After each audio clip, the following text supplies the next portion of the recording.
Buenas tardes a todos, David y chicos, buenas tardes. Buenas Buenas tardes. Buenas tardes. Muy bien, chicos, pues, ¿qué tal hoy su día? ¿Cómo van? Bien, bien, bien. ¿Todo bien?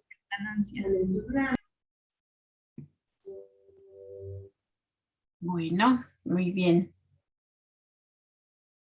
Antes que otra cosa, mañana hacemos examen. Creo que ya le había yo comentado a Lupita, pero les platico, mañana hacemos nuestro examen de dominantes, por eso es que hoy tenemos que terminarlo. Y vamos a empezar recesivas hasta donde podamos llegar. Y ya saben, si ustedes o el maestro David tienen algún comentario, alguna pregunta, con todo gusto me avisan. A veces no me doy cuenta porque estoy concentrada en lo que hablo, pero por favor me avisan.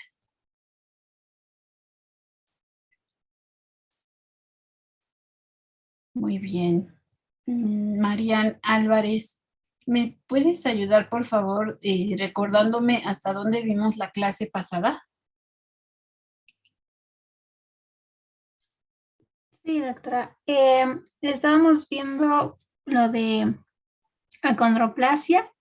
Me parece que también vimos lo de hipercolesterolemia. Llegamos hasta la parte de tratamiento.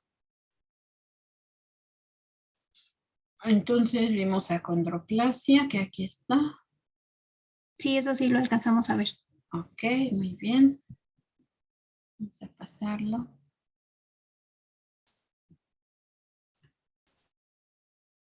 Gracias.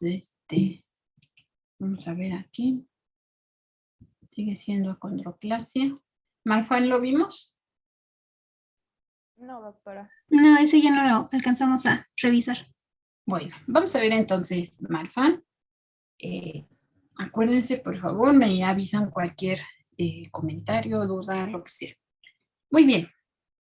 El síndrome de Marfan, pues obviamente que estamos en el grupo de enfermedades de herencia autosómica dominante y se caracteriza porque hay una anormalidad en la síntesis y prácticamente el ensamblaje de las fibras elásticas que forman parte del tejido conectivo.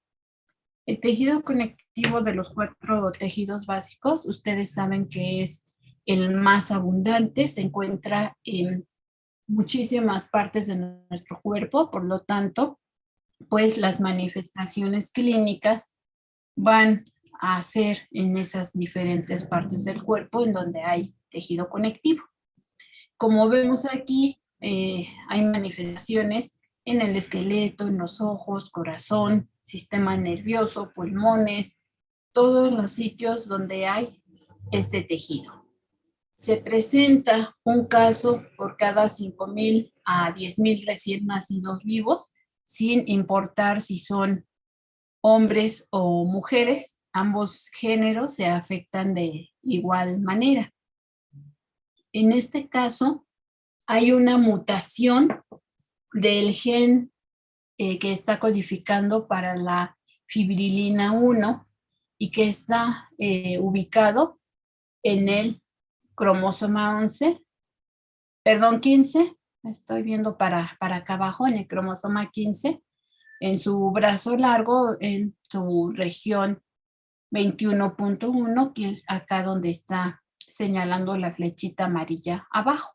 Entonces, ahí se encuentra la mutación en este gen que codifica para esta proteína, y la función de esta proteína, como podemos ver nosotros, es fijar las células de la matriz extracelular o los componentes de la matriz extracelular.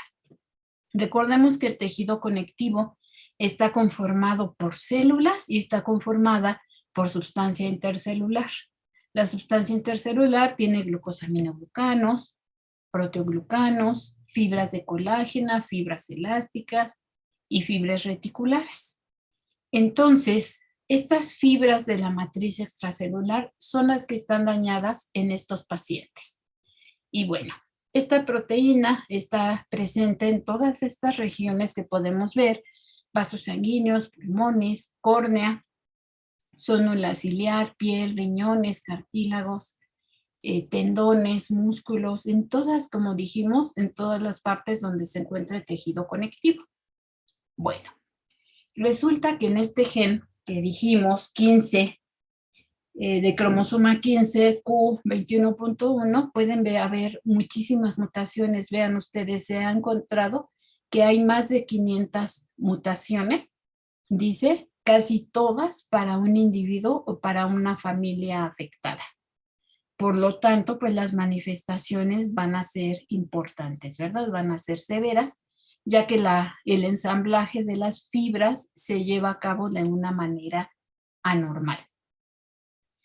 Las mutaciones, como vemos nosotros, dice, son distribuidas a lo largo del gen que codifica para la fibrilina y aparentemente no muestran una correlación del fenotipo con el genotipo.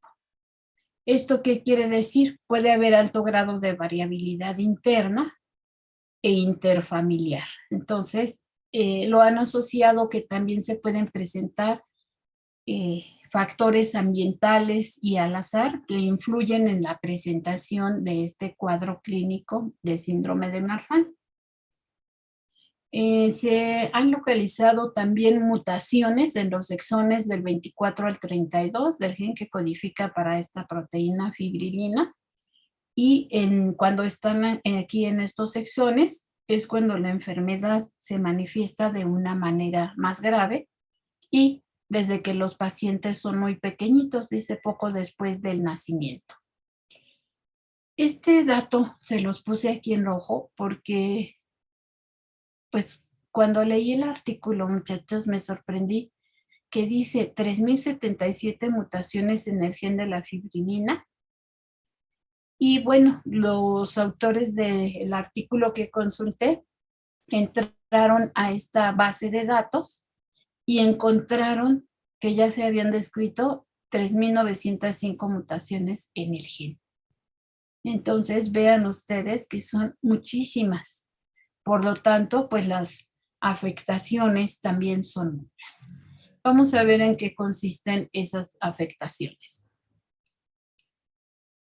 Bueno, aquí tenemos un ejemplo de un lugar donde se encuentra la expresión de esta fibra, y es la arteria aorta. Vemos sus partes de la aorta, su túnica adventicia, donde predominan las fibras de colágeno, la túnica íntima, que está aquí en medio, la túnica media, que es la que abarca el grosor de esta pared del vaso, y es donde están precisamente, además de músculo liso, las fibras elásticas. Pongan atención porque aquí es donde se encuentra la normalidad. En esta túnica media, a nivel de la aorta, las fibras elásticas y las fibras de músculo liso se asocian como si se entretejieran entre ellas para asegurar que las paredes de la aorta tengan resistencia, pero a la vez tengan elasticidad. ¿Esto por qué? Cuando se contrae el ventrículo izquierdo y se lleva a cabo la eyección o salida de un volumen importante de sangre, este volumen ingresa aquí a la aorta y sus paredes tienen que ser elásticas, pero a la vez resistentes para que esta fuerza con la que es bombeada la sangre no cause daño. Eso es en las personas sanas. Para que este ensamblaje de las proteínas sea correcto, se debe de tener una secuencia de aminoácidos, como vemos nosotros, arginina, glicina, aspartato, que interactúan con las proteínas integrinas, y de esta manera se haga una pared de la arteria fuerte, como les mencionamos. En los pacientes con Marfan no se lleva a cabo eso.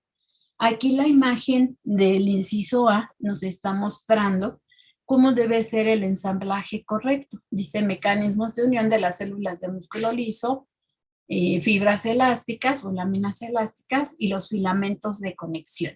Entonces, así debe estar.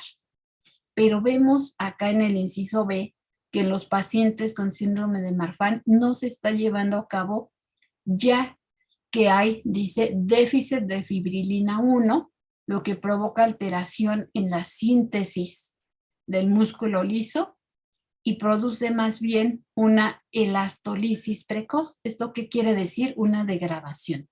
Aquí en el lado derecho de la imagen vemos cómo ya están degradadas las fibras y no está un ensamblaje correcto. Por lo tanto, en el ejemplo de la aorta, la pared de la aorta va a estar débil. ¿Qué más sucede? Bueno, hay la secreción, dice, de mediadores de la elastólisis, que son, por ejemplo, las metaloproteinasas.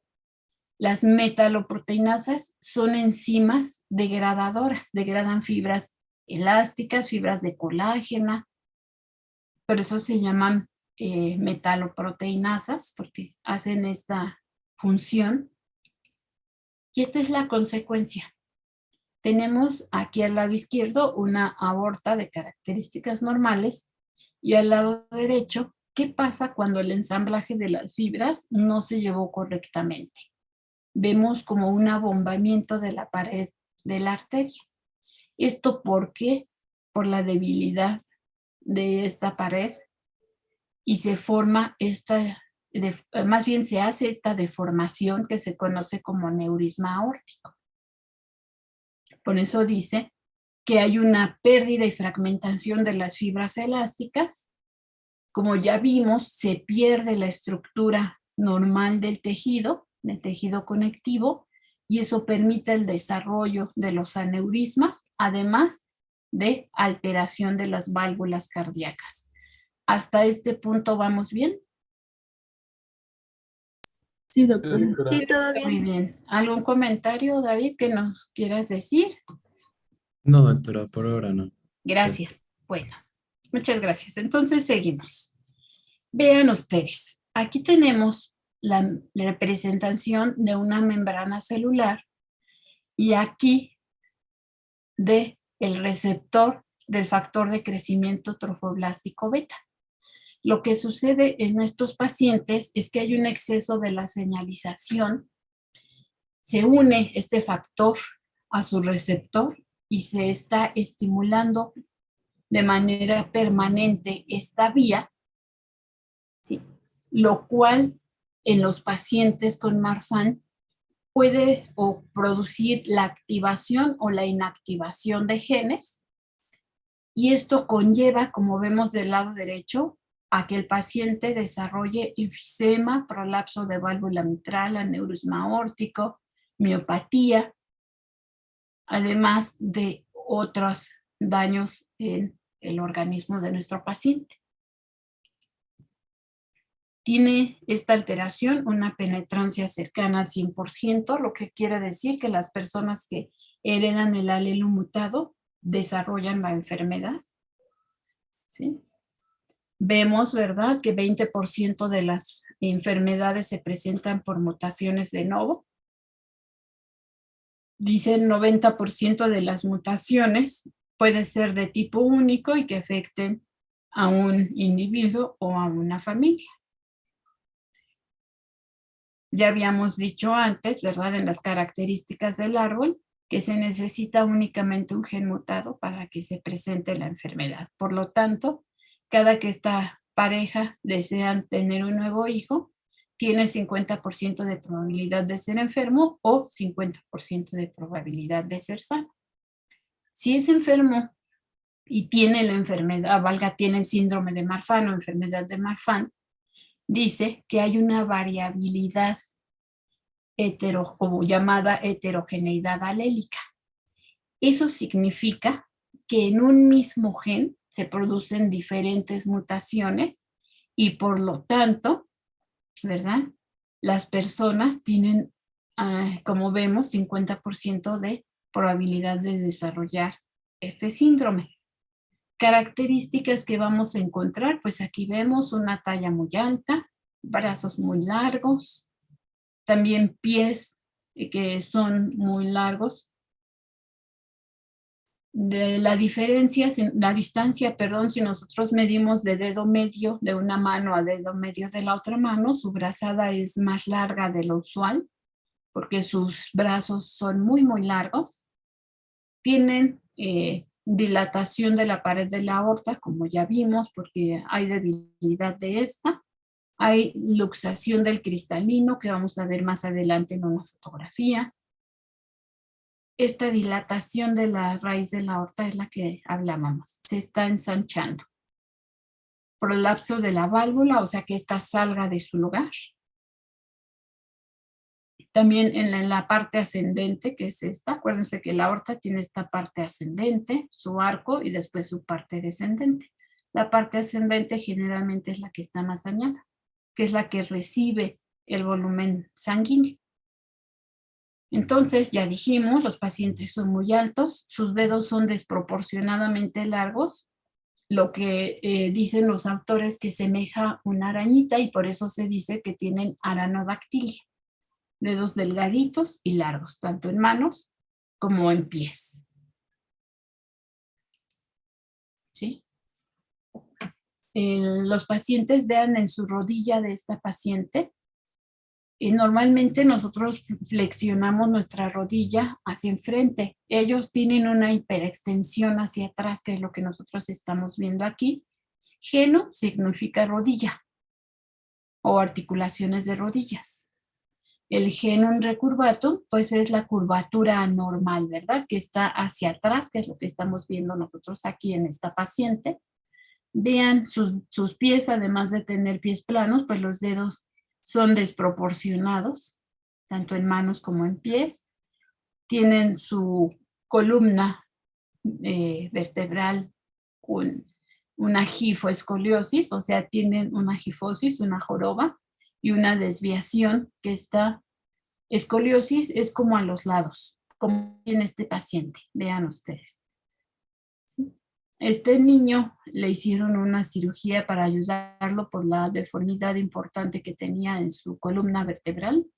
Frecuentemente además desarrollan hernias diafragmáticas e inguinales por la debilidad de sus tejidos.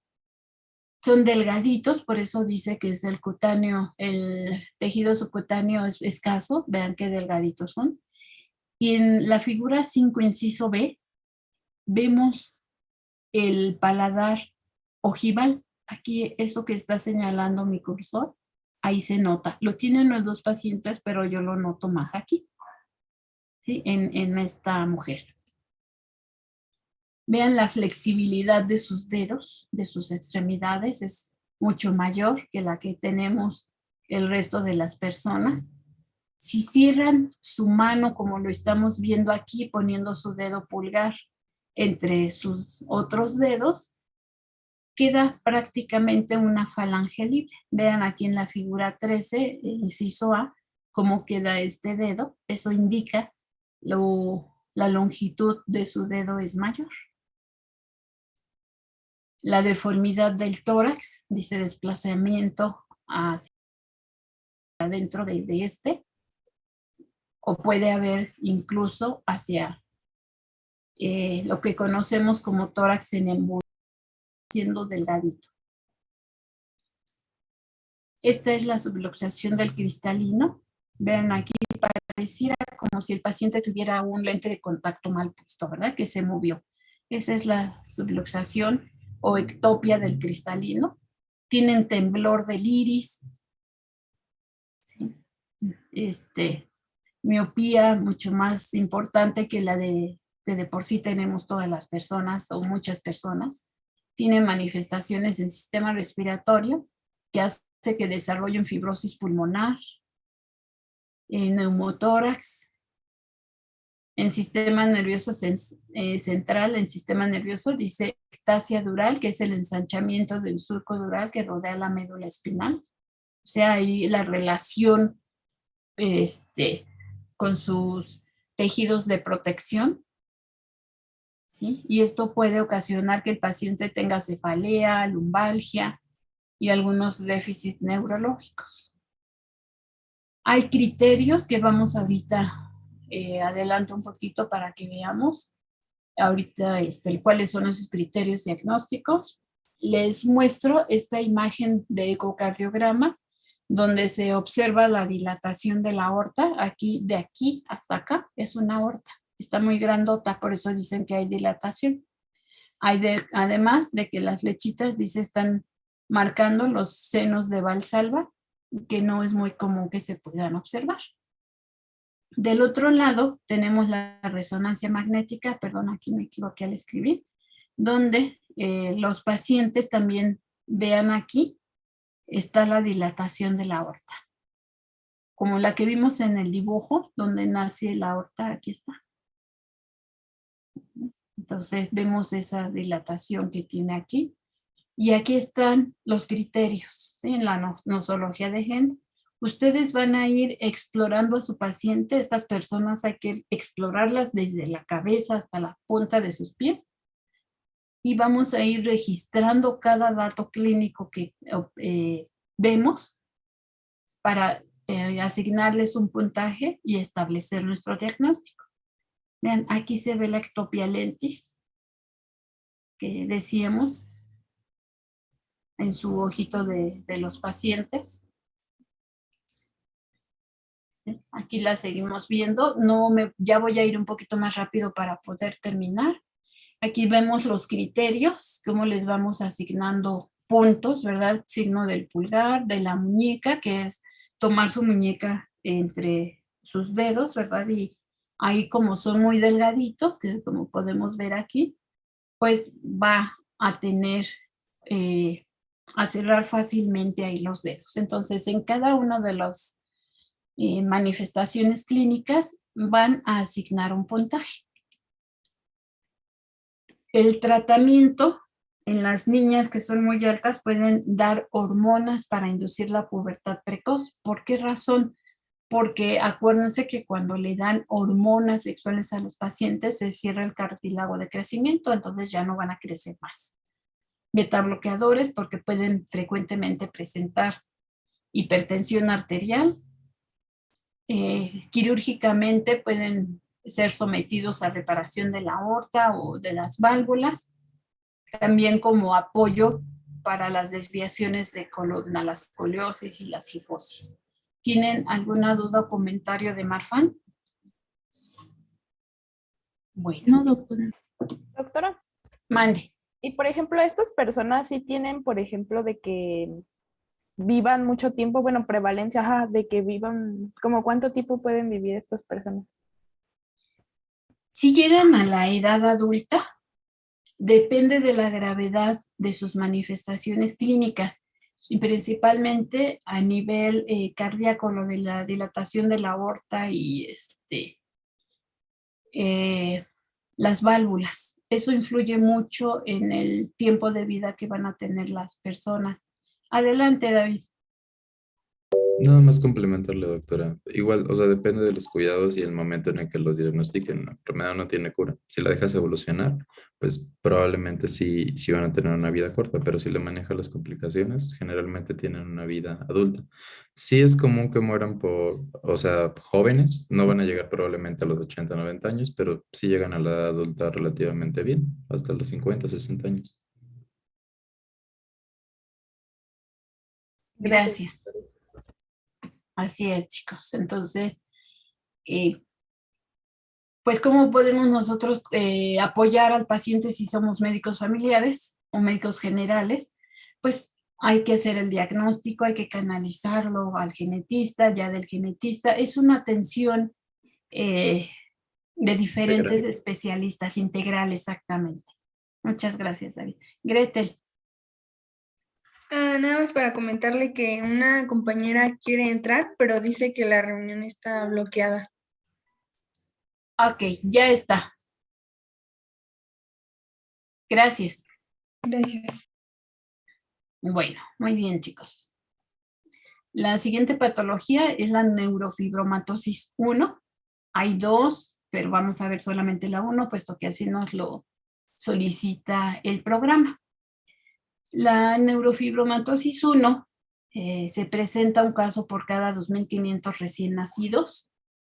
Se presenta en todos los países en todas las etnias, 50% de los casos son por una mutación de novo, 50% son heredadas. Y vean ustedes, las mutaciones de novo incrementan con la edad paterna. Entonces, que un paciente, un hombre, tenga espermatogénesis hasta edad avanzada, no quiere decir que tenga hijos sanos, incrementa con la edad paterna. Hay que explicarle a nuestros pacientes. Y bueno, las condiciones pues van a ser desde muy leves hasta cánceres, ahorita vamos a ir viendo.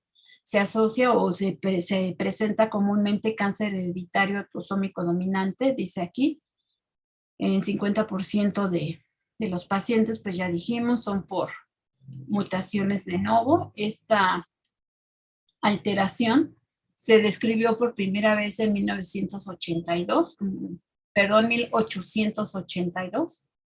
como podemos observar, y la mutación se encuentra en el brazo largo del cromosoma 17, en sus regiones 11.2, que es lo que nosotros estamos observando aquí. ¿Cómo es que se presenta esta patología? Bueno, esta proteína que nosotros estamos platicando aquí, que es la que se altera, cumple su función en una persona sana es un regulador negativo del protooncogen RAS.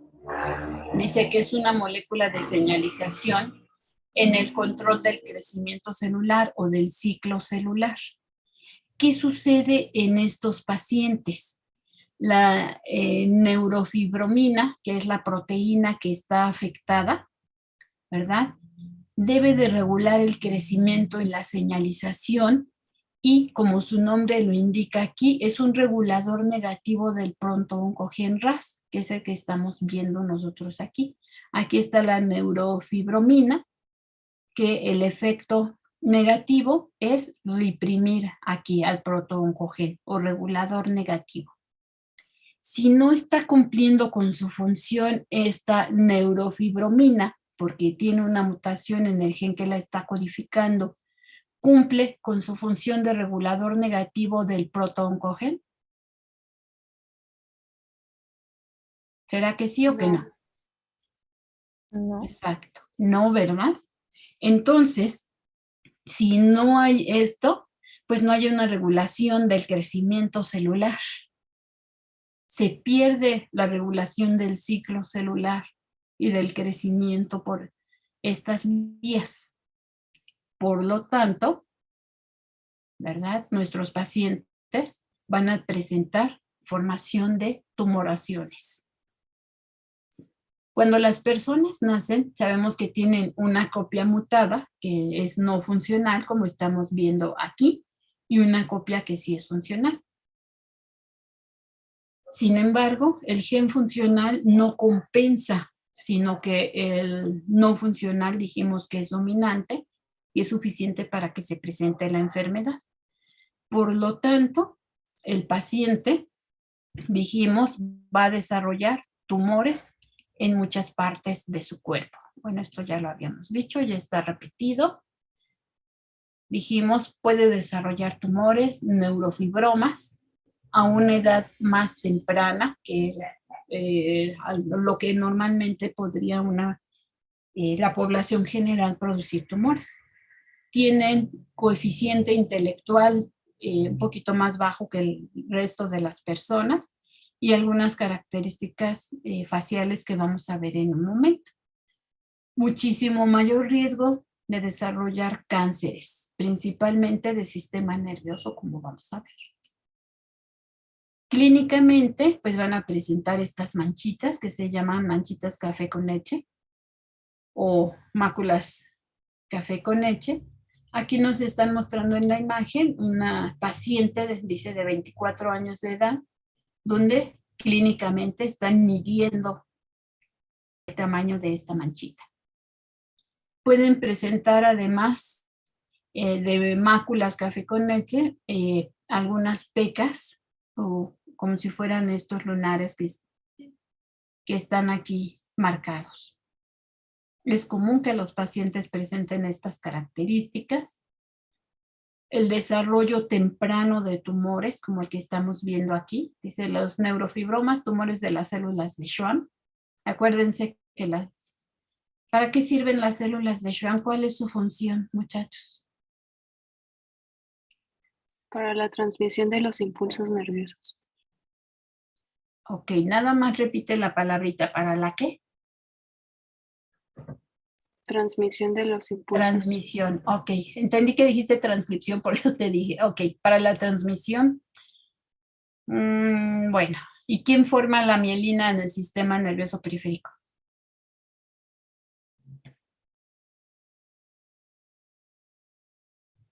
Las células de Schwann. Sí, ¿verdad? Ok. Entonces, estas células se pierde su control y se hace un tumor.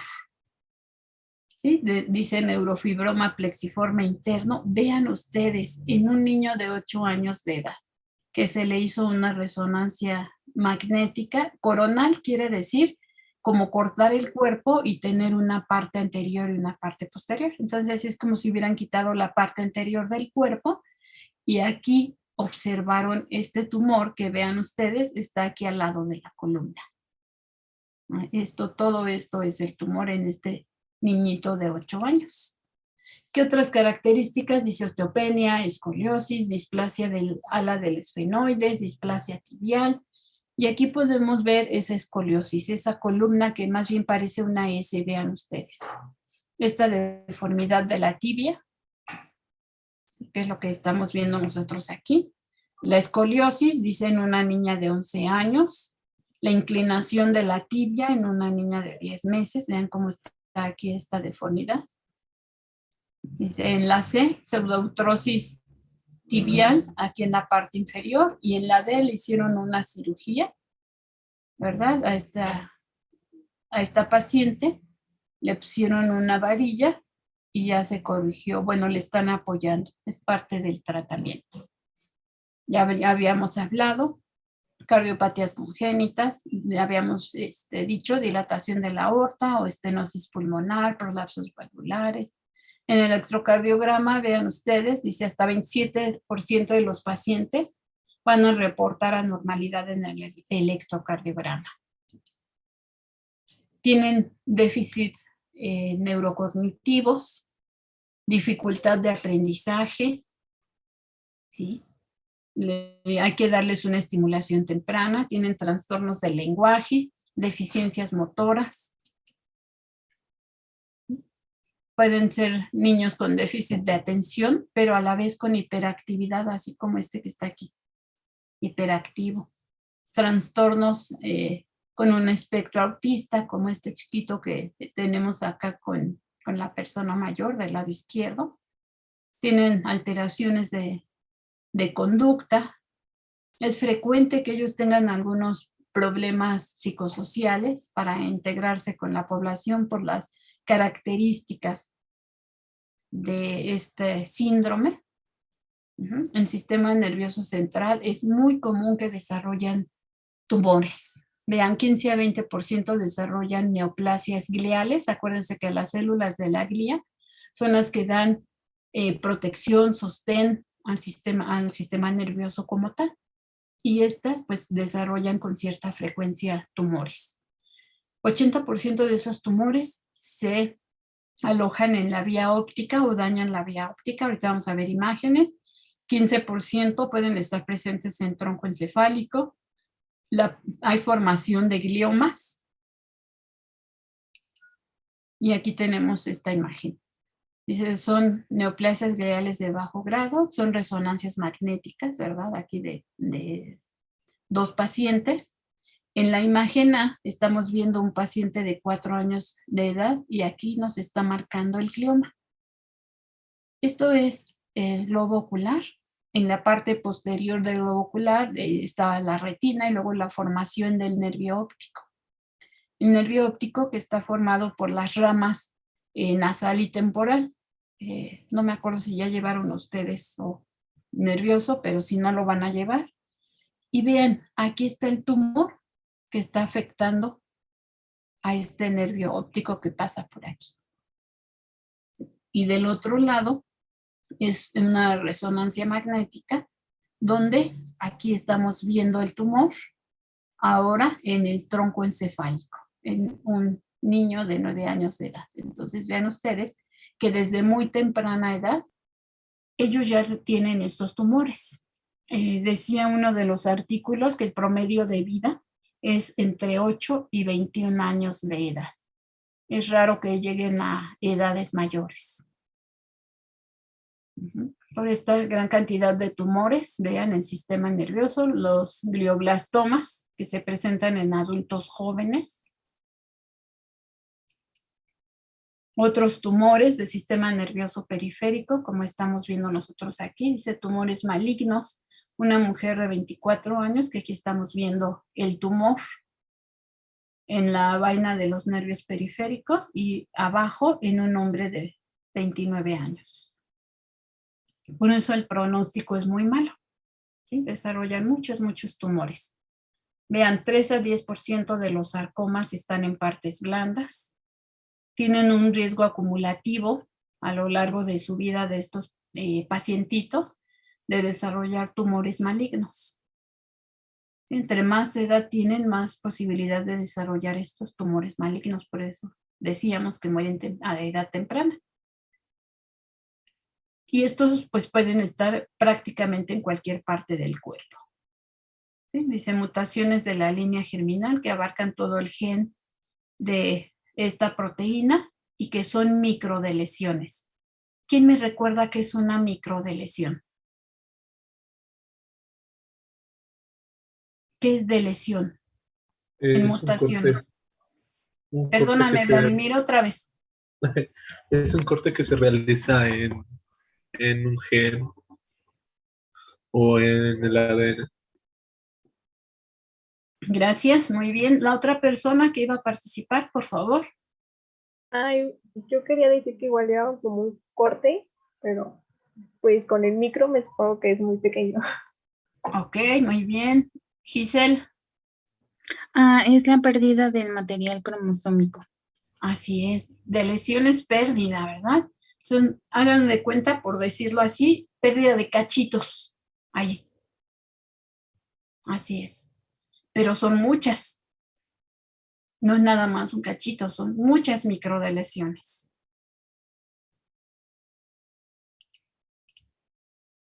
¿Qué les vamos a hacer? Pues hay que hacer imágenes, estudios como las imágenes que vimos, hay que hacer resonancias magnéticas, hay que hacer tomografías, hay que someter a los pacientes a cirugía siempre y cuando pues no hayan metastatizado. Si tienen tumores benignos, pues tienen un promedio o una expectativa de vida mejor, pero en su mayoría desarrollan también tumores malignos.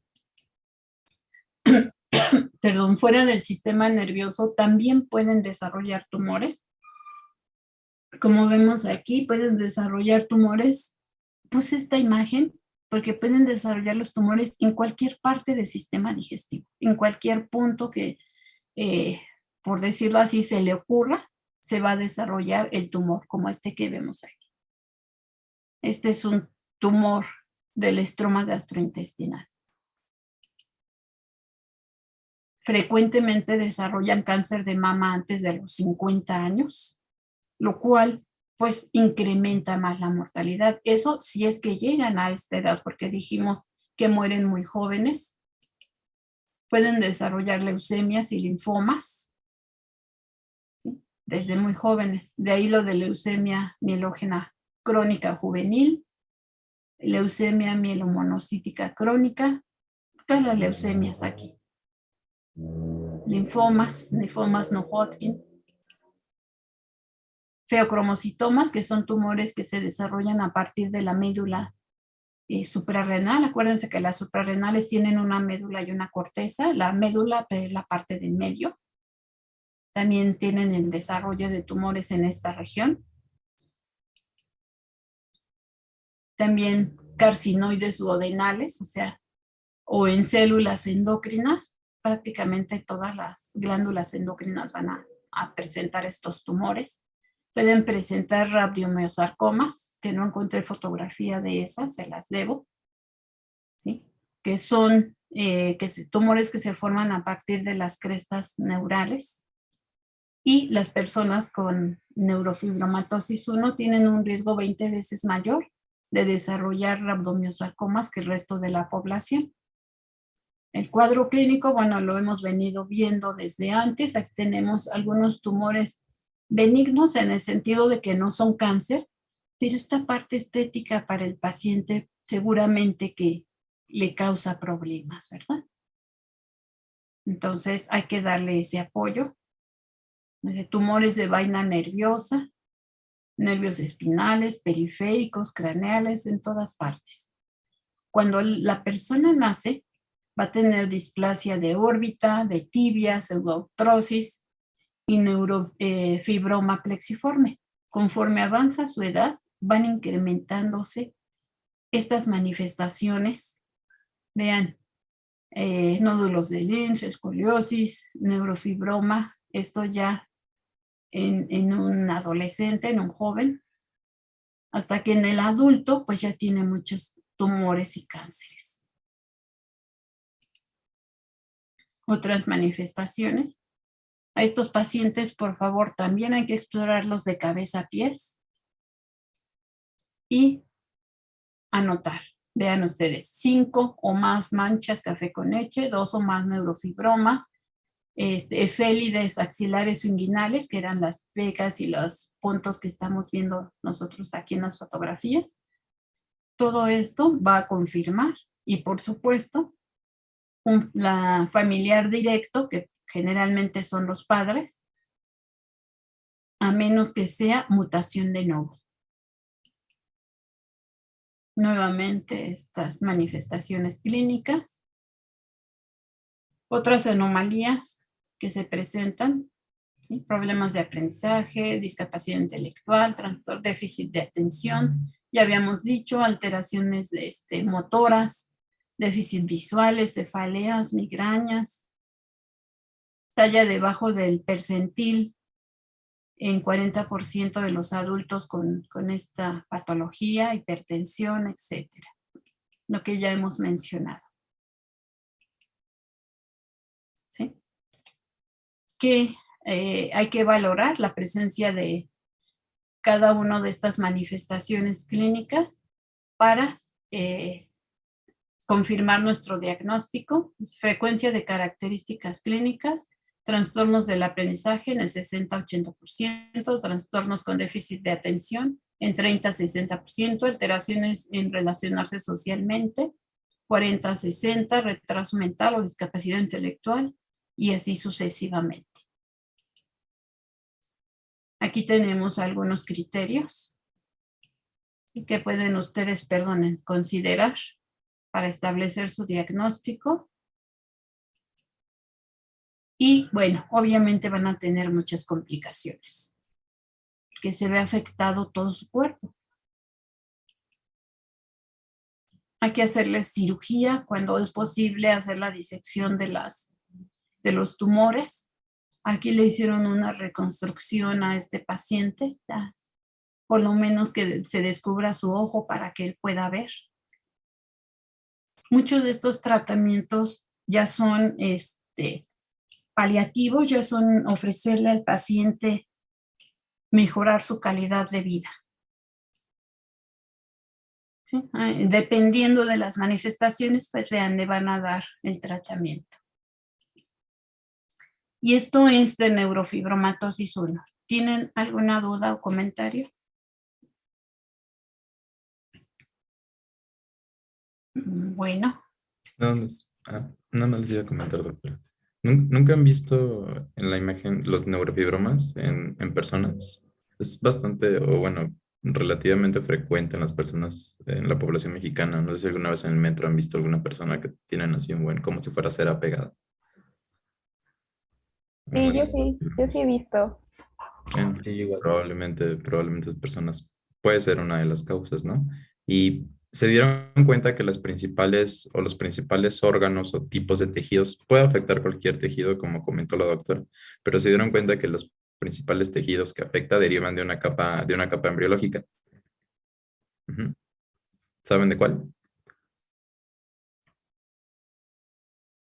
Es el ectodermo. Ajá.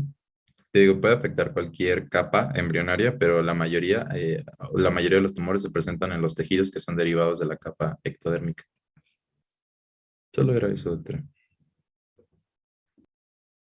Sí, muchas gracias. Nada más déjenme cerrar porque se me andan azotando las puertas. Bren, cierra, mi niña. Cierra porque se anda azotando todo. Sí. Ok, perdón, chicos. Entonces, vamos a la siguiente. Gracias. Bueno, la siguiente me dicen si ya la vimos o no, la hipercolesterolemia familiar. ¿Ya la vimos?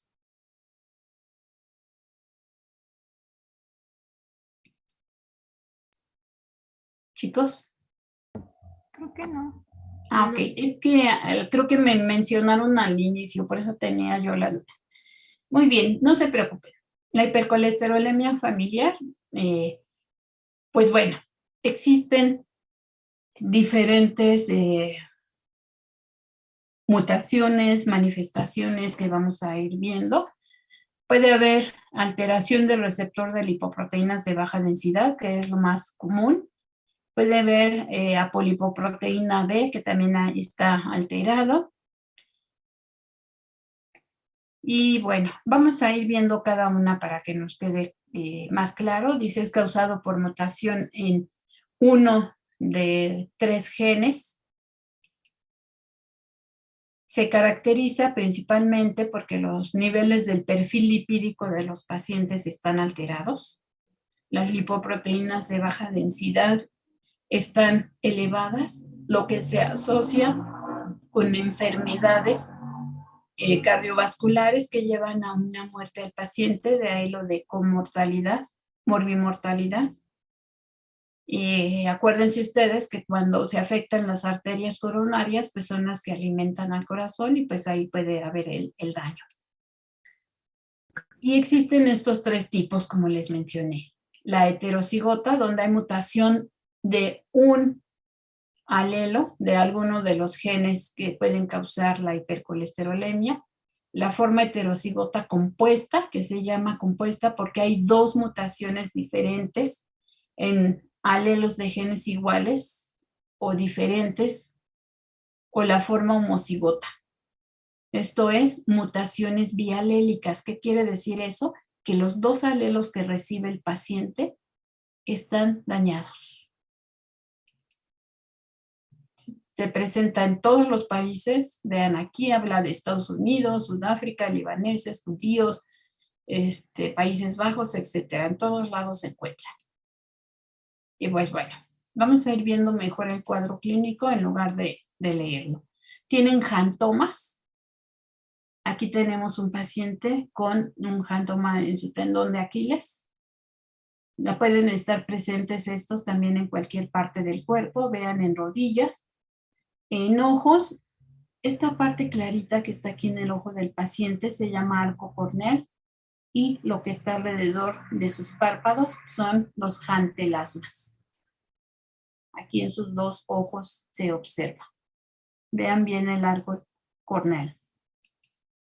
¿Sí? Los jantomas cutáneos, aquí lo vemos, como es el acúmulo aquí de esos lípidos, de esa alteración.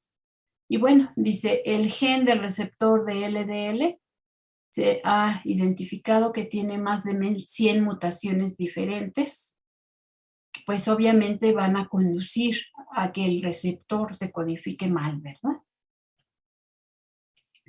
Bueno, esta alteración, vean ustedes, aquí 19P 13.1 a 13.3, cromosoma 19, brazo corto en estas regiones. Puede haber mutaciones, vean ustedes, para diferentes clases. Dice mutación del gen se puede agrupar en 6 clases diferentes, que puede ocasionar alelos nulos, dice que impiden la síntesis de cualquier cantidad de receptor, plegamiento inapropiado del receptor, que es la proteína, entonces está, vaya la expresión, mal hecha, por lo tanto no pueden identificar a su ligando. O bien se pueden formar los receptores, están presentes en la membrana celular, pero no se unen a la lipoproteína. O puede haber alteración, dice, del receptor con una depresión de la membrana que no permite la internalización, y ahorita vamos a ver cómo es esa internalización. Alteración del reciclado y direccionamiento defectuoso del receptor hacia la superficie. Esto, aquí en el gen de la ApoB, se encuentra en el brazo corto del cromosoma 2 y es causante de 5 al 10% de los casos de hipercolesterolemia familiar. En este caso, el receptor de esta lipoproteína, dice, tiene una capacidad limitada de unión con esta lipoproteína. Aquí tenemos, dice, otro gen, PCSK9, que se codifica en el brazo corto en el cromosoma 1 y forma a esta proteína, receptor de LDL, dice, favoreciendo la degradación intracelular del receptor. Todo esto, ¿qué importancia tiene? Este rectangulito está representando una célula. Imaginen que es un hepatocito, una célula del hígado. Y aquí tenemos nosotros que se sintetizó el receptor que tiene esta forma de T, y este receptor debe de llegar hasta la membrana. Cuando llega a la membrana, se une con LDL, por eso es el receptor de LDL, y se internaliza, se forma un endosoma o una vesícula que entra en contacto con los lisosomas, que ¿qué es lo que va a hacer? Los receptores vienen y le dejan aquí la lipoproteína para que los lisosomas la degraden, y lo que hablaba del reciclado es que el endosoma vuelve a llevar los receptores hasta la membrana celular hasta que cumplen su ciclo de vida. Pero fíjense, si la proteína está mal plegada o si está mal expresada a nivel de la membrana, que tuviera como un hundimiento, si la proteína tiene alteración en la secuencia de aminoácidos, todo lo que ya dijimos antes, ¿podría unirse la lipoproteína con su receptor? ¿Qué creen ustedes? Que no. Que no, ¿verdad, Vero? Exactamente. Entonces, ¿qué va a pasar con la lipoproteína de baja densidad? Si no se puede endocitar y degradar, ¿qué va a pasar con ella, muchachos? Va a quedar ahí. ¿Se acumula? Se acumula, se queda fuera de la célula. Por eso es que ven ustedes en las manifestaciones clínicas que hay como un acúmulo lipídico ahí en diferentes partes. Ahora ya nos explicamos por qué, ¿verdad? Por qué se presentan estas manifestaciones.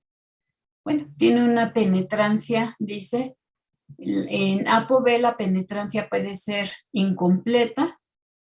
En el receptor de LDL tiene una penetrancia de solo 73%. Puede tener también una penetrancia cercana al 90% en personas heterocigotas para la variante patogénica, donde se hace aquí este cambio de de timina por adenina, y en lugar de formarse una serina se forma una arginina.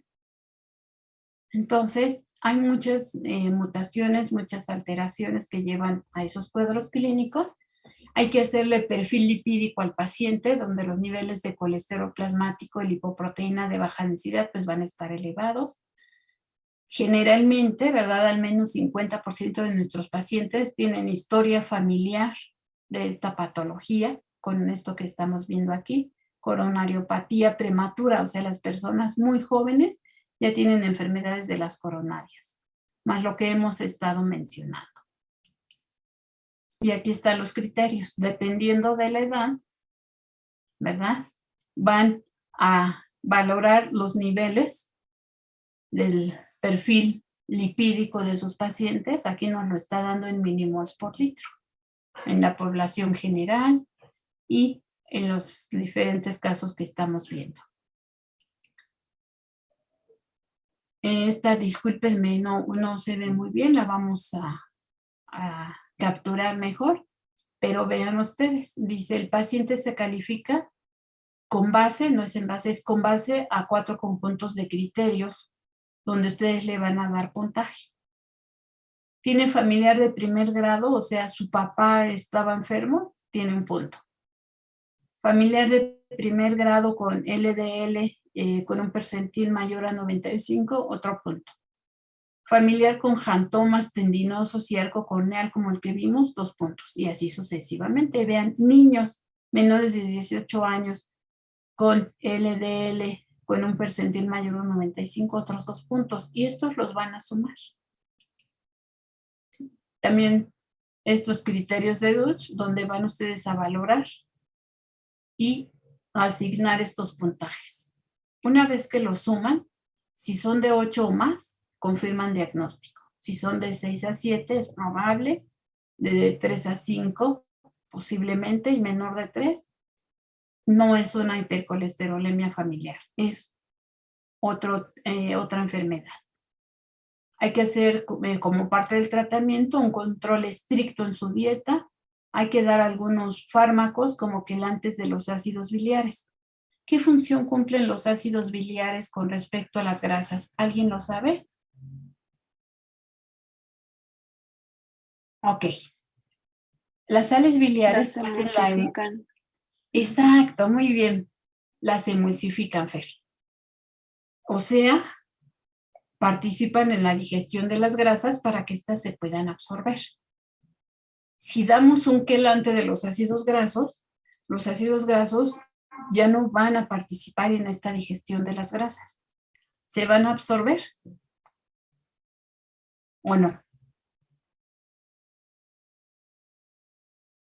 Sí, ¿no? A ver, fíjense bien. Las sales biliares emulsifican las grasas, o sea, las digieren para que el cuerpo las pueda absorber. Si con el quelante neutralizo, por así decirlo, la función de los ácidos biliares o sales biliares, ya no hay digestión de las grasas. Entonces, ¿se absorben o no? No. No se absorben. Por eso hay que darles estos fármacos y bueno, las va a eliminar el cuerpo del paciente.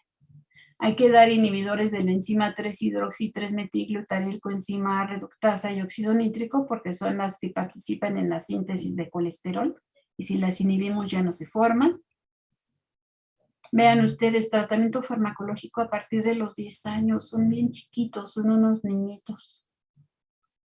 Bueno, dice, se ha optado por trasplante hepático, pero pues es más complejo. Preguntas de hipercolesterolemia familiar. ¿Algún comentario que quieras hacernos, David? No, doctora, nada más pues que este tipo de enfermedades la mayoría de las veces no se diagnostica la forma genética.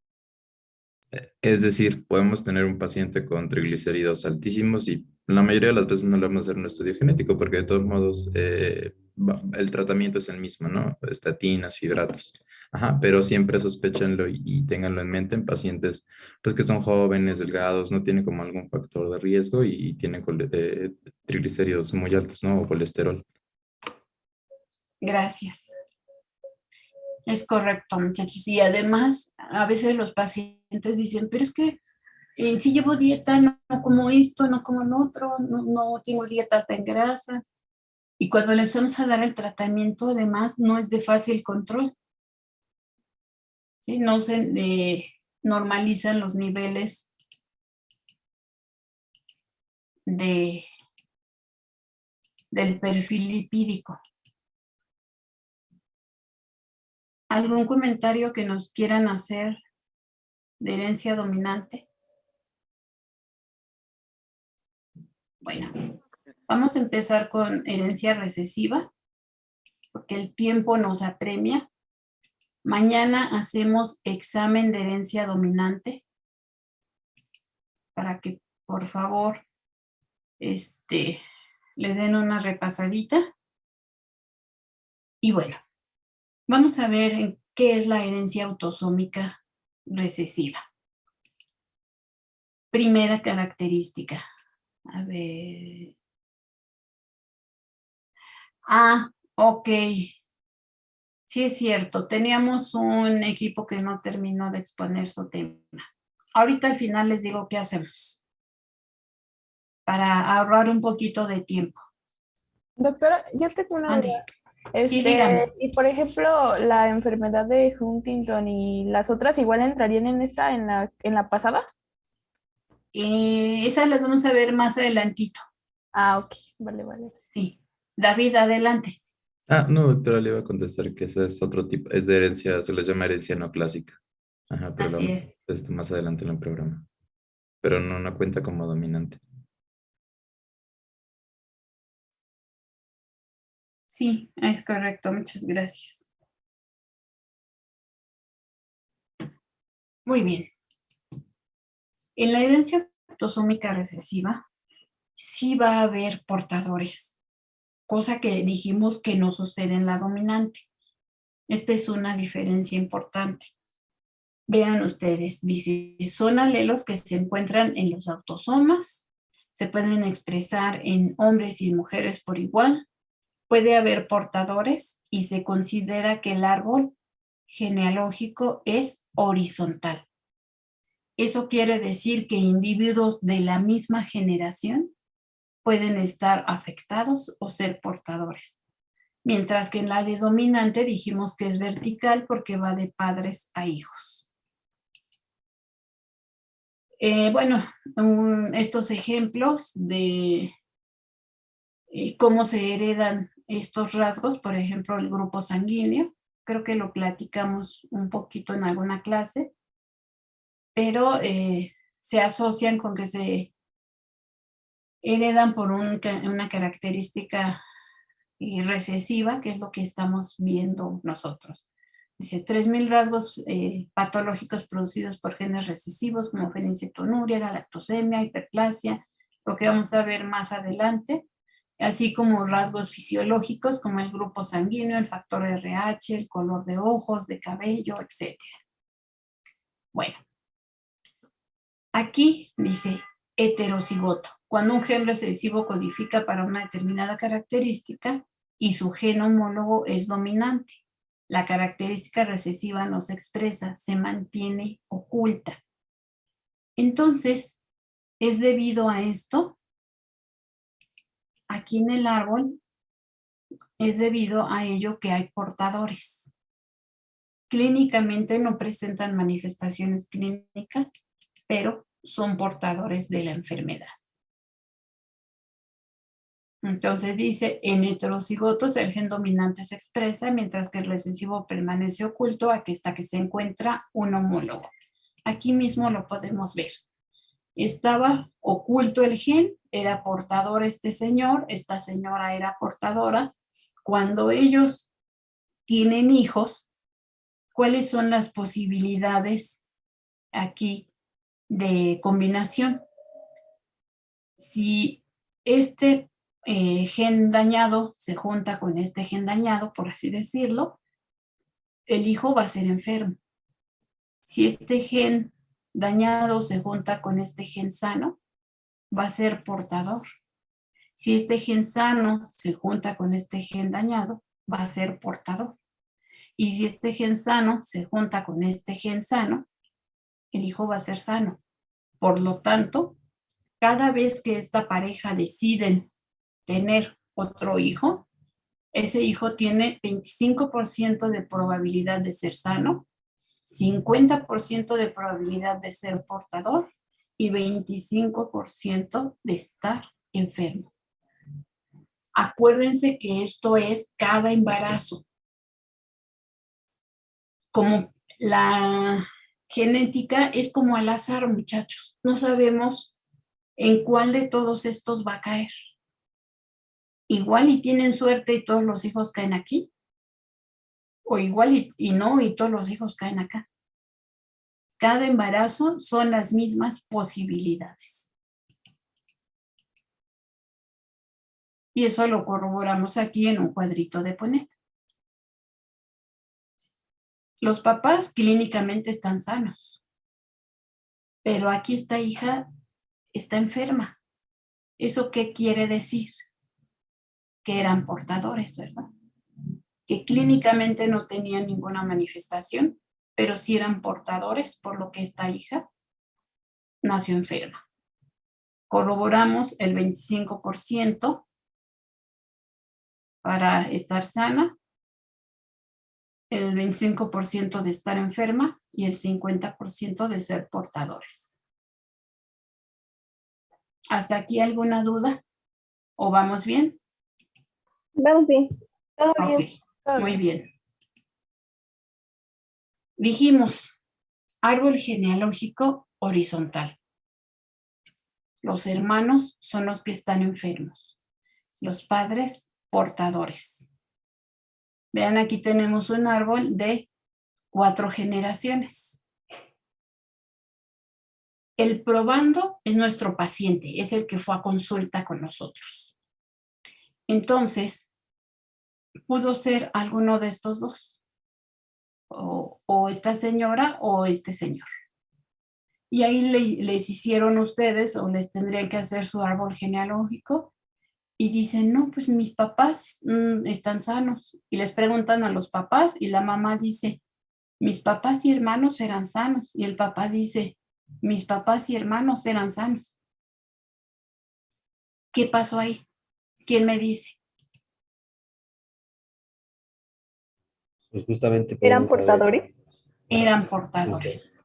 Muy bien, así es, chicos. Como ustedes lo dijeron, había portadores. Por lo tanto, en la herencia autosómica recesiva se salta generaciones. O sea, hay generaciones donde todos son clínicamente sanos, pero portadores. Entonces, ¿cómo los vamos a identificar? Sí, maestro David, adelante. Sí, doctora, nada más les iba a comentar que hay enfermedades, por ejemplo, ahorita se me ocurre la talasemia, no sé si la han visto o si ya llevaron hemato, pero hay enfermedades a lo que quería llegar, que aunque sean portadores, pueden tener algún rasgo de enfermedad, pero es muy difícil de ubicarlo, ¿no? O sea, por ejemplo, una persona que es portadora de alguna mutación que puede dar talasemia, solamente puede tener a lo mejor alguna disminución del volumen corpuscular. Ajá, pero generalmente pues no debería de dar manifestaciones y solo son portadores. Casi siempre tiene que estar presentes los dos alelos mutados, como comenta la doctora.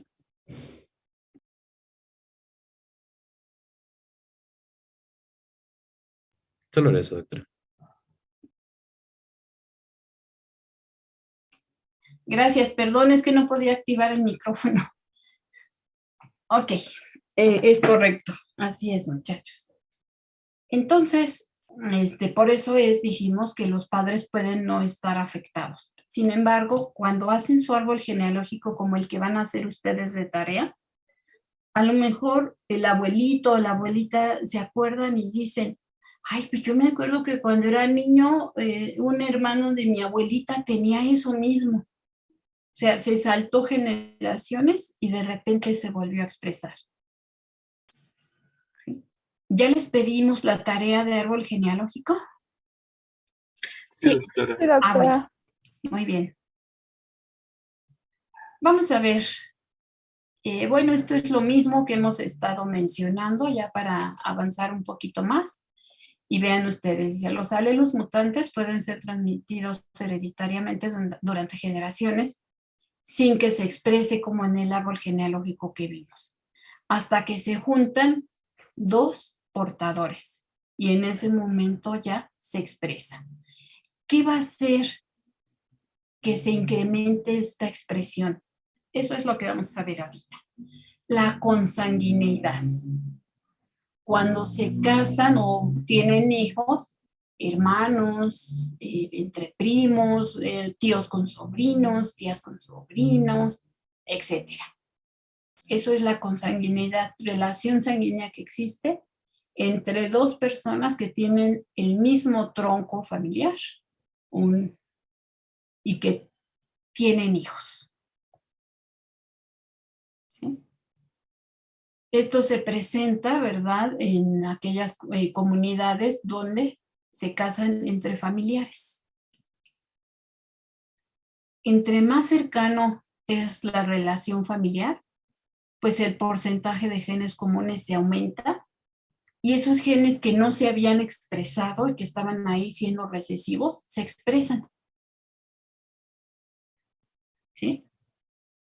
Cuando se hace la fecundación, cuando se juntan el óvulo y el espermatozoide, debe de haber variabilidad genética. Pero si estoy teniendo un hijo con un familiar, pues entonces me está dando los mismos genes, no varían.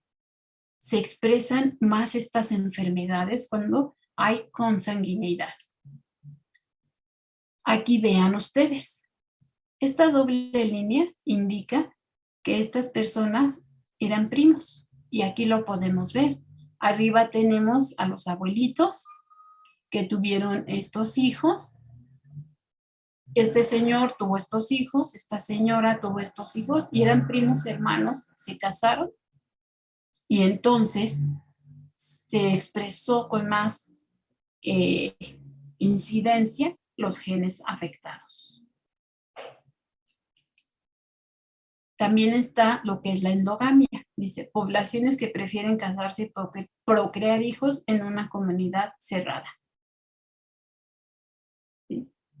No se ofendan si alguien está en una religión de esas que prohíben, pero hay algunas religiones donde te dicen que solamente te debes de casar con los que son del grupo religioso, ¿no? Por ejemplo. Entonces son poblaciones que se casan entre ellos y también son los mismos genes que se están mezclando, no hay variabilidad. Aumenta la expresión de enfermedades de herencia recesiva. Llega el momento, ¿verdad?, en que pues resultó que eran ahí tataranietos del mismo señor. Entonces, tener en cuenta esta parte. Y otro concepto importante, los genes deleterios. Genes siempre que producen características patológicas. O sea, un gen que causa una enfermedad es un gen deleterio. Otro concepto importante, la isonimia, que es el uso de los apellidos de las personas para hacer estudios genéticos. Si nosotros vemos la lista de los asistentes a esta reunión, hay apellidos que se repiten, ¿verdad? Se repiten los Hernández, se repiten los Ramírez, etcétera. Entonces, si nosotros vamos a hacer un estudio genético a través de investigar por los apellidos de estas personas, a eso se le llama isonimia. Y nos va a llevar generalmente a que sí tienen un ancestro común. Y aquí pusimos este cuadrito donde hay un listado de enfermedades que se transmiten por herencia autosómica recesiva. Hasta este momento, ¿hay dudas? ¿Hay comentarios? No, doctora. No, doctora. Bien, doctora. Bueno, muy bien.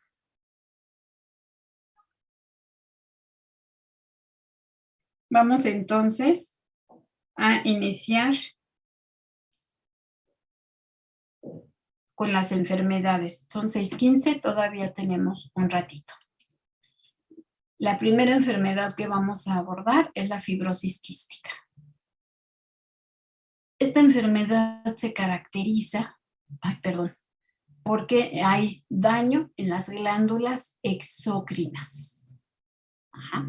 Las glándulas exócrinas, que son productoras de moco, hacen que este moco sea mucho más espeso y aquí en vías respiratorias pues se acumula. y va a causar enfermedades, bueno, manifestaciones clínicas, ¿verdad? Las glándulas exócrinas, pues también una de ellas es la parte exócrina del páncreas, ¿verdad? Por lo tanto, si ahí está espeso, si ahí está dañado, las enzimas digestivas que son producidas en la parte exócrina del páncreas difícilmente van a llegar hasta la segunda porción del duodeno y van a ser vertidas ahí para la digestión. Si no hay buena digestión, no hay absorción de nutrientes. Ahorita vamos a ir viendo con qué se asocia eso. El acúmulo de moco pues produce congestión pulmonar y por supuesto que infecciones. Vean ustedes, se presenta 1 por cada 3.500 recién nacidos vivos en personas caucásicas y en hispanos 1 por cada 8.000. En México dice aproximadamente 400 niños afectados, que es cada año, 1 cada 8.500 nacimientos. Y bueno, vamos a saltarnos de la Unión Europea y eso, y vamos a ver la fisiopatología. Aquí va a estar afectado el gen que codifica para un receptor que ahorita vamos a ver. Este receptor es una glucoproteína transportadora de membrana, dice, dependiente de AMP cíclico, que cumple con la función de transportar iones de cloro en las células epiteliales. Entonces, vamos a ver, dice, también puede controlar la función de otras proteínas de membrana como canales auxiliares de cloro y canales de sodio. ¿Y esto qué quiere decir? Bueno, tenemos CFTR, un canal de cloro regulado por AMP cíclico, eso significa, ¿sí? Canal de cloro regulado por este. Y aquí tenemos una celulita. Dice, tenemos la luz de la vía respiratoria y esta es la vía respiratoria normal. Puede pasar el sodio, puede pasar el cloro, todos los electrolitos están pasando y aquí está esa proteína. Aquí está el canal regulador, vean ustedes. Y hay el transporte normal de los iones. ¿Qué pasa en la fibrosis quística? Que este receptor está alterado. Por eso aquí nos ponen esta línea. Está bloqueado. Ya no hay un paso normal de cloro a través de este.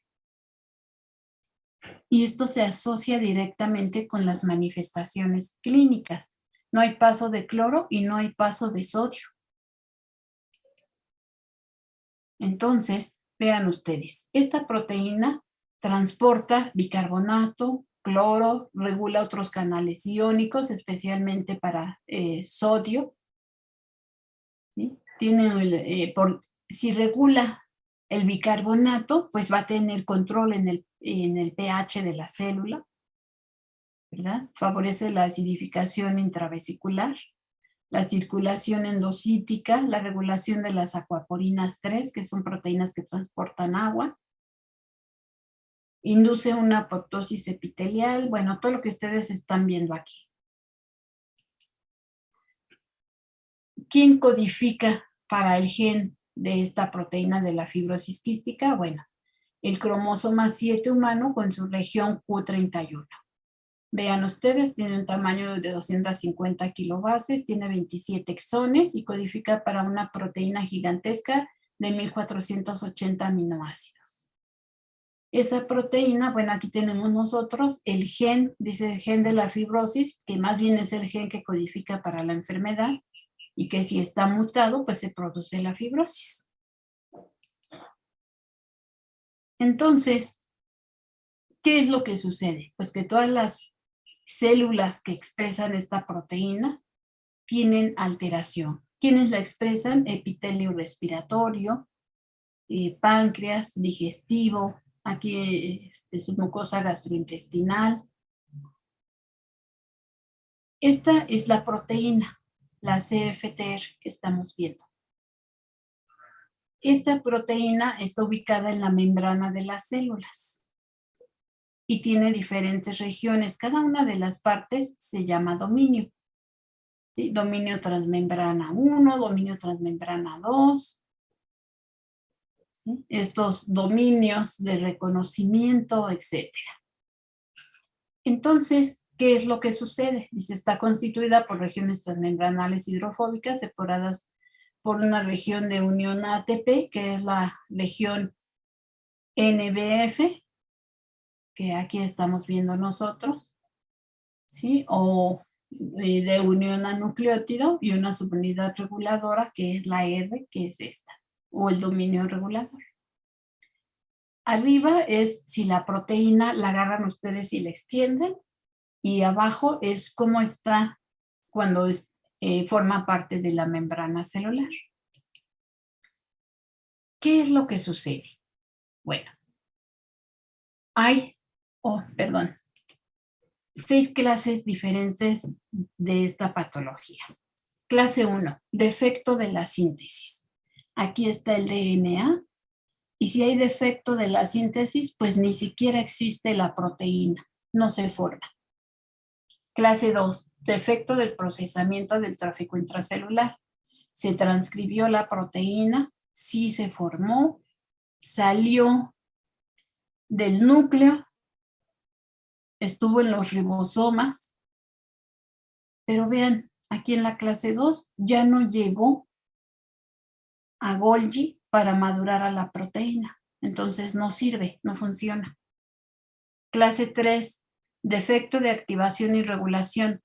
Se sintetizó la proteína, se procesó bien, maduró, llegó hasta la membrana, pero no se activa ni se regula, entonces tampoco sirve. Clase 4, defecto de conductancia, que está aquí. Se sintetizó, se procesó, se transportó, llegó a la membrana, se activó, pero no transporta, no conduce. Como si estuviera obstruida aquí. De clase 5, reducción de la cantidad.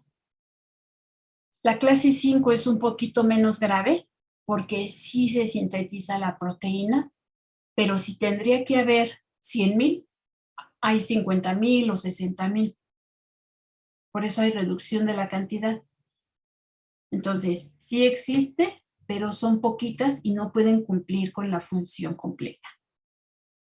Y en la clase 6 hay una renovación acelerada, o sea, se están degradando más rápido de lo que se forman las proteínas, pero sí se están formando. Entonces las 5 y las 6 son menos graves. Cuando hay una alteración de estas proteínas, vean ustedes, dice impide realizar la acción de transporte y el resultado es que las mutaciones detectadas pues van a impedir, ¿verdad?, el transporte de cloruro. Aquí tenemos en gris un cachito de membrana celular. Tenemos el citosol hacia el lado izquierdo, la parte extracelular hacia el lado derecho, y tenemos aquí en azul a la proteína, la CFTR, donde debe de pasar cloro.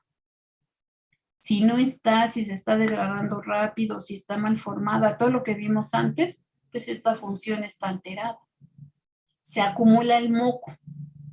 El acúmulo de moco favorece la proliferación de bacterias. El paciente frecuentemente va a tener infecciones. Perdón la expresión, está atascado de moco y se infecta.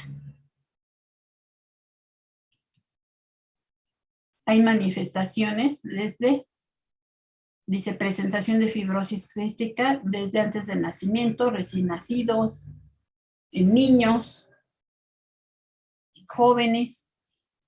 ¿Cómo vamos nosotros? Dice, condición manifiesta en muestra de vello coriónico. Pueden hacer ustedes el diagnóstico. Puede haber diagnóstico de perforación intestinal, dice, si hacen un ultrasonido. Pueden ver el intestino hiperecogénico fetal. ¿Qué quiere decir esto? Que observan que el intestino está perforado por cambios en, ¿cómo decirlo de una manera fácil? Como en las tonicidades de la imagen que están viendo. En los neonatos puede haber obstrucción intestinal o ilio meconial.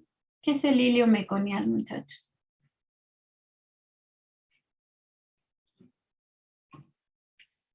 ¿No? ¿Ninguno? ¿Nunca han escuchado el término meconio? Empecé.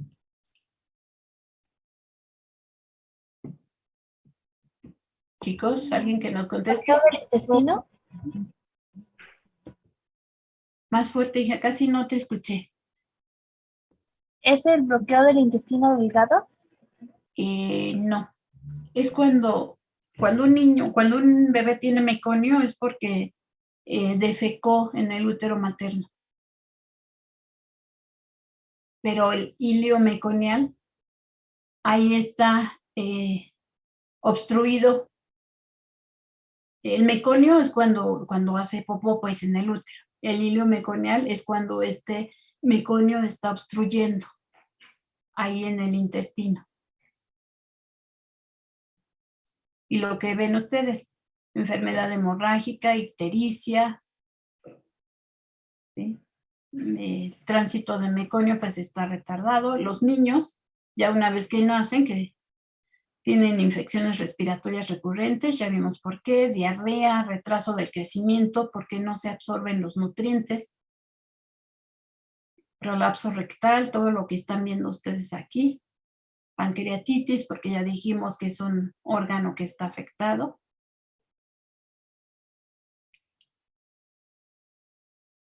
Entonces, estos pacientes, vean ustedes, tienen enfermedad pulmonar obstructiva crónica, ya dijimos que el moco se acumula, proliferan las bacterias, hay insuficiencia pancreática exócrina, que ya dijimos, para la síntesis de enzimas digestivas, elevación del cloro en sudor. ¿Por qué hay elevación del cloro?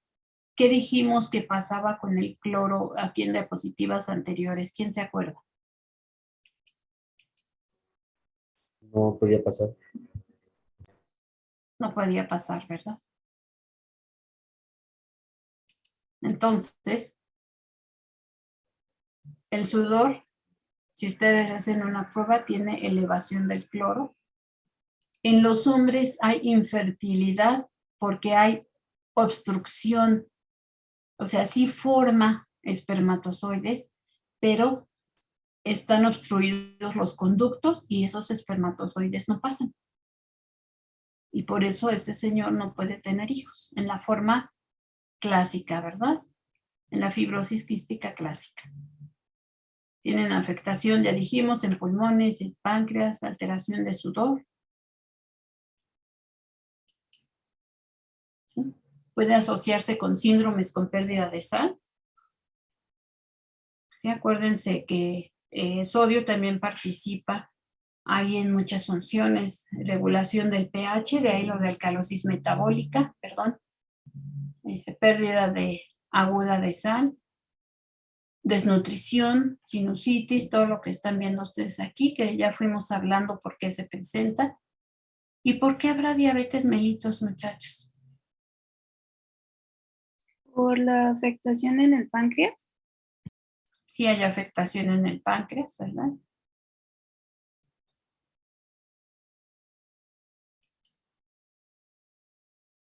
Entonces, en la función intestinal, vean ustedes, náusea, inapetencia, dolor, estreñimiento, distensión abdominal, heces pálidas porque no hay paso de bilis, ¿sí? Con un olor fétido. Los pacientes bajan de peso puesto que no hay una adecuada digestión y absorción de los nutrientes. ¿Sí? Ahí está el estreñimiento, el dolor abdominal, la distensión con aumento de gases, heces pálidas, pérdida de peso, náusea, aquí todo lo que están viendo en estos niñitos. ¿Sí? En pulmones y senos paranasales, pues obvio, ya dijimos, se acumula el moco, proliferan las bacterias, se hacen las infecciones, se hacen pólipos. Si el paciente no respira bien, pues va a tener fatiga. Por la presencia de la mucosidad, tiene tos. Acuérdense que la tos es un mecanismo de defensa del cuerpo. Aquí están esas manifestaciones. Vean aquí el acúmulo de moco en los senos paranasales, en las vías respiratorias bajas, no poder respirar, la formación de los pólipos, ¿Sí? Bueno, ya dijimos alteraciones en las diferentes edades. Esto ya lo habíamos mencionado. Las infecciones frecuentes, dice, a pesar del tratamiento de la fibrosis quística, las infecciones pues representan un problema importante, ¿verdad? Que incluso pueden causar la muerte del paciente, ya que hay proliferación de muchísimas bacterias por el acúmulo de moco. Puede haber neumonía, infecciones de piel, esqueleto, pulmones, ¿sí? Micobacterias no tuberculosas, muchos tipos de infecciones por las bacterias. Vean todas las bacterias y qué infecciones van a causar.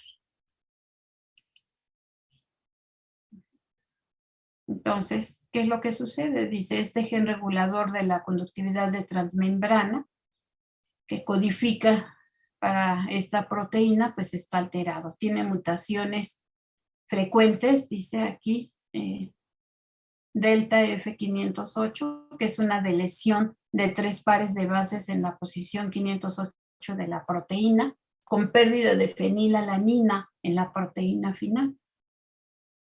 Entonces, si no hay fenilalanina, la proteína no es una proteína normal que cumpla con sus funciones. Por eso se producen estas alteraciones que hemos visto. ¿Dónde se codifica esto? Bueno, creo que ya habíamos dicho, si no, pues aquí está. Brazo largo del cromosoma 7, aquí en estas regiones, 31.3.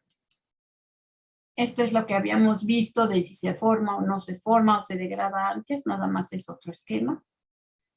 Tiene una penetrancia alta, cercana al 100%. Ya dijimos, es un canal de cloro y que está pues alterado.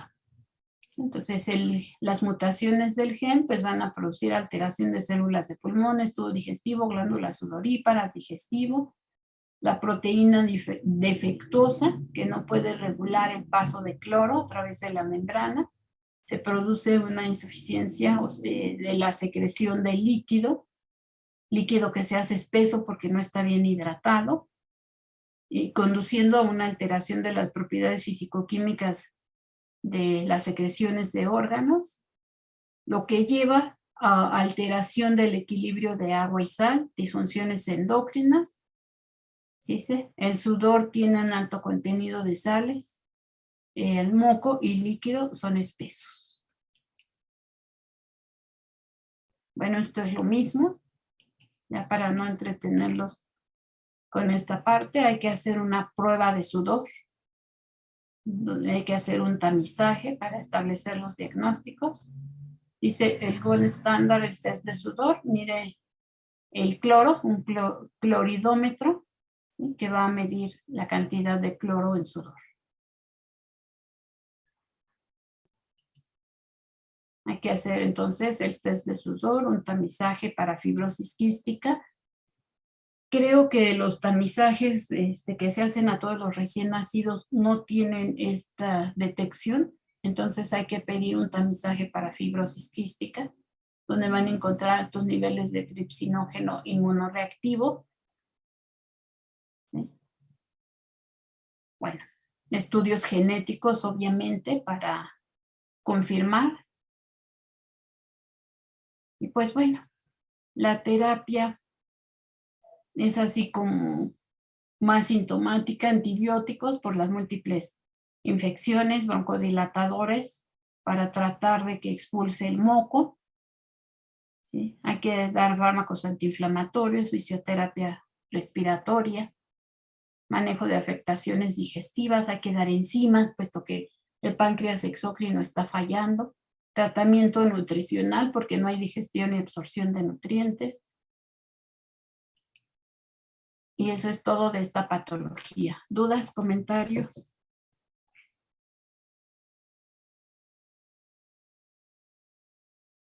¿Seguros que no? Adelante, David, por favor. No, pero les iba a preguntar que si ninguna duda. ¿No?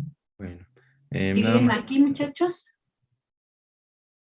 Sí, aquí estoy. Hola, Doctora, aquí estamos, ¿le puedo doctora. pedir un favor? A ver, dígame.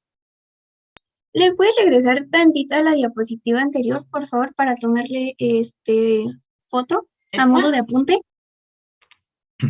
Sí, a esa, muchas gracias. Sí, de nada. Solo a esta, a las otras no. Este es un resumen de todos modos. ¿Ya estuvo?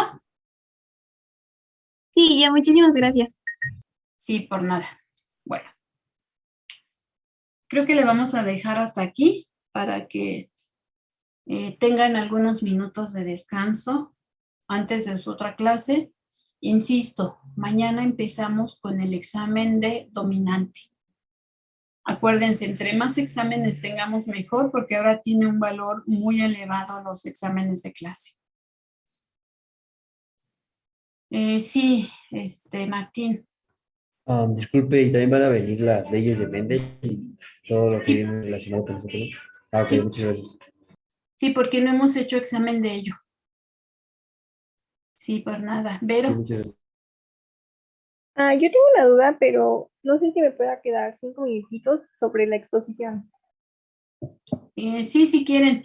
Por cierto, los que no terminaron su exposición, súbanla, por favor. ¿Se acuerdan que abrimos una carpeta para subir las exposiciones? Suban su presentación. ¿Por qué razón, muchachos? No es que yo les quisiera quitar el tema. Si ustedes exponen y luego complementamos David y yo y demás, no vamos a acabar.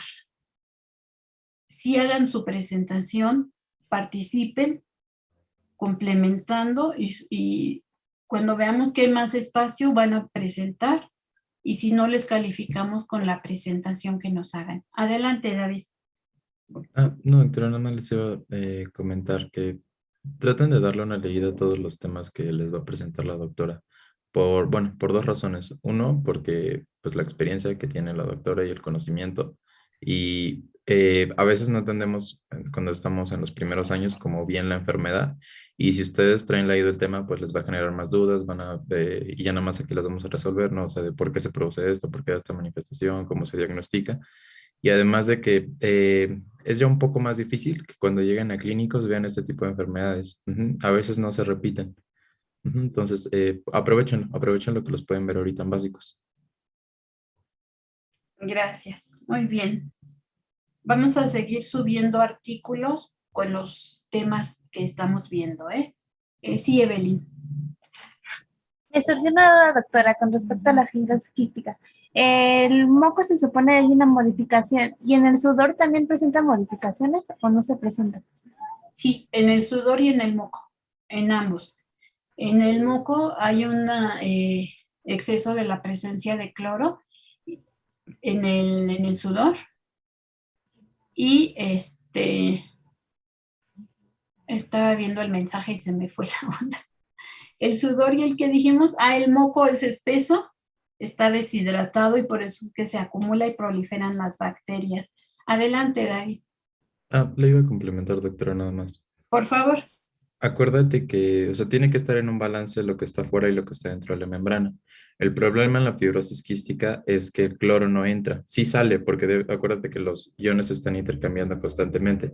Entonces el cloro sí sale, pero la dificultad es en que vuelva a entrar ese cloro. Ujú. Entonces, si se están quedando electrolitos negativos fuera de la célula se está haciendo más electronegativa, ¿no? Entonces, si se está haciendo electronegativa el interior de la célula con respecto al exterior, que sería el moco, pues tienen que entrar otros cationes, o sea, iones con carga positiva para poder compensar la carga. Entonces, los iones que más fácilmente entran son el sodio. Si el sodio se aleja del contenido del moco, ¿qué va a pasar? ¿Qué hace el sodio respecto a los líquidos? ¿Qué efecto tiene? Los atrae. ¿Los qué, perdón? Bueno, como que los jala. Los atrae, ¿no? ¿Los retiene? Bueno, Atrae agua.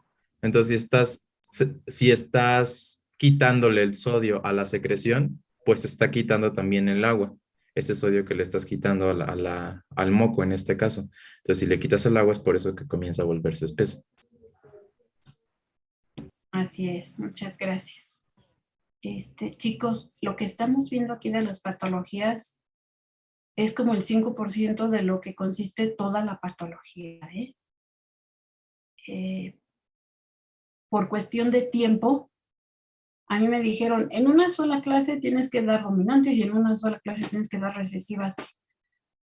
Es extremadamente difícil. Estamos mencionando características generales, por eso estamos subiendo los artículos para que ahí los puedan ustedes leer, por favor, y complementen lo que estamos viendo aquí. ¿Alguna otra duda o comentario? Bueno, No, doctora. pues muchísimas gracias a todos. Gracias, David. ¿De qué, doctora? Usted. Y pues nos vemos mañanita. Empezamos con el examen. Favor de entrar puntualitos, ¿sale? Sí, profesora. Gracias. Sí, doctora. Hasta mañana. Mañana. Sí, No. gracias. Hasta mañana.